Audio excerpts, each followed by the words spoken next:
panjang, abis itu action jeder kalah musuhnya.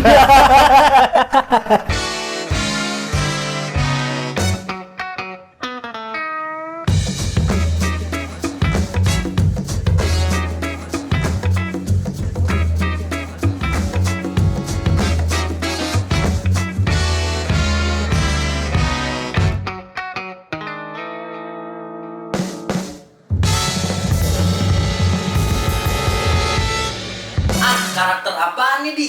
Cewek ini pasti lemah nih ya. Kamu nggak tahu siapa saya? Makanya nonton episode anime Kane kali ini.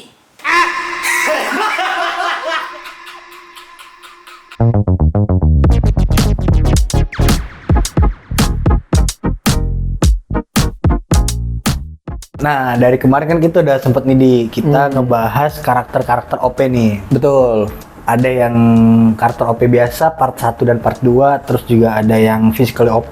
Sekarang kita mau bahas karakter OP tapi yang pura-pura lemah nih. Betul. Di episode kali ini kita bakal ngebahas lagi lebih banyak lagi karakter-karakter serupa yang kelihatannya tuh lemah, kelihatannya apaan sih nih gitu.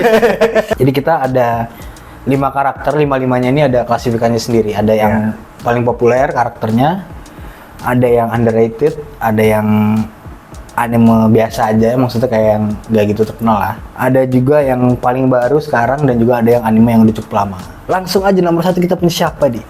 Yang nomor 1 kita ada One Punch Man, yaitu Saitamanya sendiri. Kalau kita lihat dia memang kelihatannya lemah karena botak, badannya kecil, tapi energinya ini, tenaganya ini, powernya ini benar-benar Superman banget nih, Pak. Betul. Benar-benar super power, ibarat tuh kayak One for All misalnya, kayak Masle.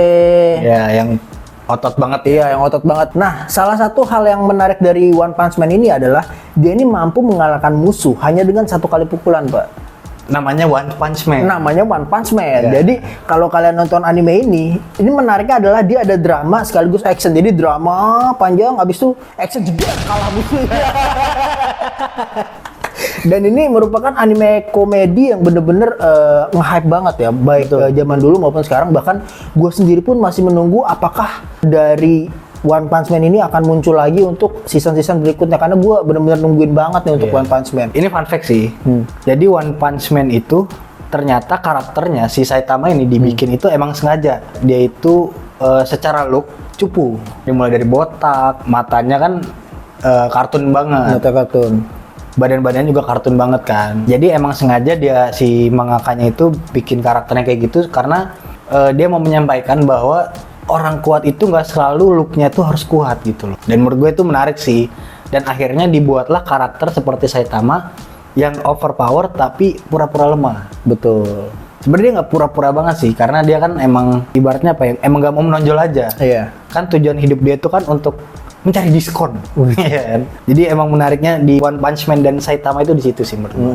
Dan hingga saat ini pun dari Saitamanya itu sendiri masih bingung ya asal usul kekuatannya ini dari mana gitu loh. Karena kalau kita lihat seperti dari Genos pun, Genos ini salah satu partnernya Saitama yang diangkat jadi murid sama si Saitama.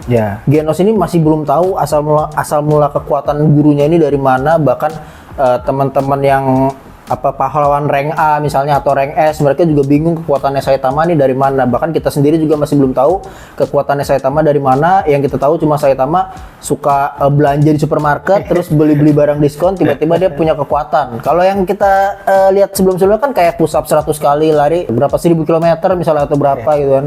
Ya hal-hal kayak gitu umum. Sebenarnya masih umum gitu, masih push up, masih sit up, masih aman harusnya. Tapi dari mana asal sumber kekuatan ini masih belum diketahui lah. Iya, kalau menurut gua kalaupun kuat ya nggak One Punch Man gitu loh. Kuat aja, jago berantem ya jago berantem, otot jadi, tapi nggak One Punch Man juga. Itu sih, tapi emang di luar itu secara anime lucu sih, menarik untuk ditonton. Oke, next kita punya Kiyotaka Ayano Koji dari Classroom of Elite. Ini salah satu karakter kesukaan gue karena dia tuh overpowernya itu bukan dari kekuatan doang. Kayak mungkin dari kekuatan dia juga jago, tapi dia tuh lebih ke apa ya, intelektualnya. Dari segi pemikirannya, dari segi knowledge-nya itu dia pinter banget. Dia bisa memanipulasi orang-orang di sekitarnya. Dan bahkan pokoknya apa ya, dalamnya itu berbobot banget lah. Udah kuat, udah pinter, terus jago mainin psikologi orang. Tapi dia itu nggak mau menonjol, jadi dia makanya kita kategorikan di pura-pura lemah.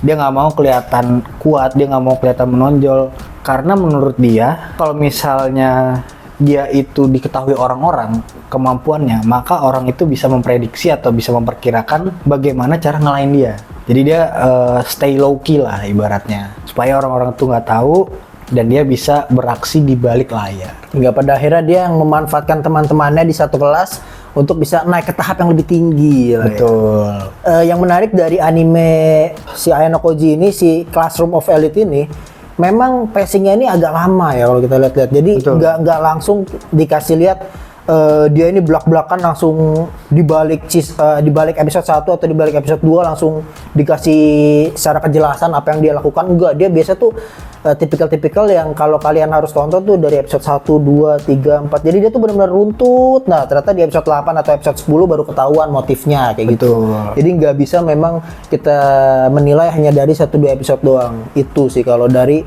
Ayano Koji ini. Nextnya kita ada Mob Psycho. Atau Shigeo Kageyama. Nah, Mob Psycho ini merupakan, kita melihatnya ini agak-agak kayak terlihat lemah gitu, terlihat cupu, terlihat culun gitu ya. Karena dari segi look-nya ya. Karena dari segi look-nya, dan dia juga kalau kita lihat secara keseharian juga tidak terlalu banyak bergaul dengan orang lain. Dia bergaulnya dengan itu aja. Ada cewek satu yang cantik dan itu doang yang diunggulkan. Misalnya yang jelek semua, pokoknya yang cakep di situ cuma cewek cantik itu doang dah di anime itu. Menariknya Mob Psycho tuh begitu. Overpowernya ini gimana? Overpowernya ini kayak Gojo Satoru, Pak. Gojo Satoru. Jadi kekuatannya ini benar-benar kekuatan psikis ya, kekuatan psikis di mana dia ini bisa manipulasi yang namanya kekuatan untuk melawan roh atau kekuatan untuk mungkin seperti telekinesis dan tenaga-tenaga dalam jatuhnya kayak gitu. Nah, di Mob Psycho juga kita melihat bahwa si Mob ini berusaha diajarkan oleh bosnya, atau dia ini kerja sambilan selagi sekolah. Dia ini diajarkan untuk menggunakan kekuatannya untuk hal-hal kebaikan atau menolong orang lain, dan tidak untuk terlalu ditonjolkan, dan dari diri dia sendiri juga tidak terlalu sering ingin menonjolkan bahwa dia memiliki kekuatan ini gitu. Ya, jadi ini salah satu anime yang 2016. Jadi udah 8 tahun sih, menurut gua cukup lama sih. Kalau kalian belum nonton ya, apalagi yang baru-baru mulai nonton anime belakangan nih, kalian boleh banget untuk cek karena ini anime menarik banget, lucu juga kan? Lucu juga. Jadi kayak ya ini oke lah buat jadi rekomendasi juga, salah satu anime lama yang karakternya itu OP tapi pura-pura lemah. Betul banget. Oke, nextnya kita ada apa nih, Pak? Oke, ini salah satu anime underrated nih, Pak. Dari anime Akashic Records of Bastard Magic Instructor, atau di Jepangnya itu mereka itu singkatnya Rokuaka. Dari karakter MC-nya itu adalah seorang guru. Dia itu ngajar di sekolah sihir. Namanya adalah Glenn Raiders. Nah, dia itu jadi di dunia sihir itu, di dunia akademinya itu, dia itu kelihatan lemah banget, kelihatan cupu banget. Dia ngajar itu karena dia kan nggak bisa ngajar kan sebenarnya. Jadi makanya kelihatan orang-orang tuh, kelihatan murid-muridnya tuh dia tuh kayak tolol gitu loh. Karena dia tuh nggak paham teori, cuma dia ngerti konsep dari suatu sihir. Jadi dia ngejelasinnya tuh bukan berdasarkan teori, tapi berdasarkan kemampuan analisis dia. Jadi suatu magic tuh dianalisis sama dia, tekniknya kalau misalnya dibikin kayak gini, jadi kayak gini, jadi kayak gini, jadi kayak gini. Pokoknya menarik lah. Nah, jadi dia itu nggak pernah ngasih lihat kemampuan asli dia. Sampai suatu hari ada muridnya yang hampir dicelakai lah, dilecehkan segala macem gitu. Akhirnya baru dia bertarung dengan sungguh-sungguh karena dia merasa ya itu murid gua gitu loh. Jadi sisi keguruannya dia tuh udah keluar lah, mulia banget ya. Iya. Tipe guru idaman sih menurut gua. Sebenarnya banyak sih model-model guru kayak gini, Pak, yang kalau masuk ke kelas atau masuk ke kampus itu kan nggak bisa ngajar, tapi di luar ternyata orangnya jago. Kalau ngajar gitu, ini ya begini, iya. Pas dicari namanya di Google, orangnya jago. Ada tipe-tipe orang yang bisa ngajar, ada yang emang jago skill gitu, beda-beda. Betul. Ya, jadi mau dia pinter ngajar ataupun enggak, kita harus tetap hormati guru kita. Kayak pakai topi sekolah nih. Supaya terus belajar ke depannya. Yang terakhir, tadi kita udah bahas 4 karakter. Ini anime dari Sousou no Frieren. Nah, Ya itu karakter utamanya sendiri nih Pak. Betul. Tadi kita di opening udah sempet dimarahin Pak. Dia sudah OP Pak, tapi berapa lemah Pak. Ternyata dia OP ya? Ternyata OP Pak, dan banyak yang sudah mengakui ke-OP-annya ini. Betul. Yaitu Free Ren itu sendiri Pak. Iya. Nah, seperti kita tahu nih, Free Ren ini lumayan nge-hype ya belakang-belakang ini. Karena emang apa ya, anime baru tapi yang cukup nge-hype tuh Free Ren ini. Menarik. Kalian mungkin harusnya juga udah tahu sih, cuma mungkin ada yang belum nonton. Ada yang belum tahu. Nah, kalian menurut gue sih kita rekomendasiin banget. Dan Free Ren ini kenapa dia kita masukkan ke dalam karakter OP tapi pura-pura lemah, karena dia itu yang namanya elf, kan si Free Ren ini elf. Iya. Dia hidup udah ribuan tahun. Ya bener, Ribuan tahun, dan dia belajar tuh dari ribuan tahun sampai sekarang. Dia belajar Suhu lah ya. suhu. Suhu kan. Kayak jangan macem-macem. Dia itu bisa ngalahin monster, ngalahin iblis itu cuma pakai teknik dasar. Karena mananya dia juga udah banyak banget lah istilahnya ya. Iya. Nah, yang menarik itu adalah dia pura-pura lemahnya kenapa? Karena dia itu, jadi kalau misalnya penyihir di dunia dia, itu bisa ngelihat seberapa jago suatu penyihir itu dari mana di sekitarnya. Jadi gue misalnya ngelihat lu nih, lu ada mana di sekitar lu tuh seberapa besar. Kalau misalnya kayak orang normal pada umumnya, itu mungkin ya searea badan lah. Searea badan gitu, nutupin badan. Nah, itu kalau orang normal. Ternyata Free Ren itu bisa satu lingkup gede mananya dia di sekitar dia. Dan dia itu berusaha menekan mana dia sampai kayak orang normal pada umumnya. Jadi diteken sampai satu badan doang. Jadi itu yang menarik menurut gue, karena dia itu, gue nggak tahu kenapa sih, setahu gue alasan dia untuk menekan mana itu supaya dia itu nggak dilihat musuh. Jadi musuh itu kalau sekali lihat, wah nih mananya gede nih gitu, dia bisa mengelabui musuh, apalagi iblis. Iblis itu kan peka sama mana. Betul. Jadi iblis itu bisa dengan mudah dia kelabui. Oh ternyata mana dia kecil, inilah gua kasih jurus ini lengah, baru dia pakai jurus yang mananya besar. Biar nggak banyak yang kepancing lah ya jadi ya. Betul, supaya iblis-iblis tuh nggak kepancing. Jadi sebenarnya dikatakan pura-pura lemah banget nggak juga sih, cuma intinya dia nggak mau kelihatan kalau dia itu sejago itu.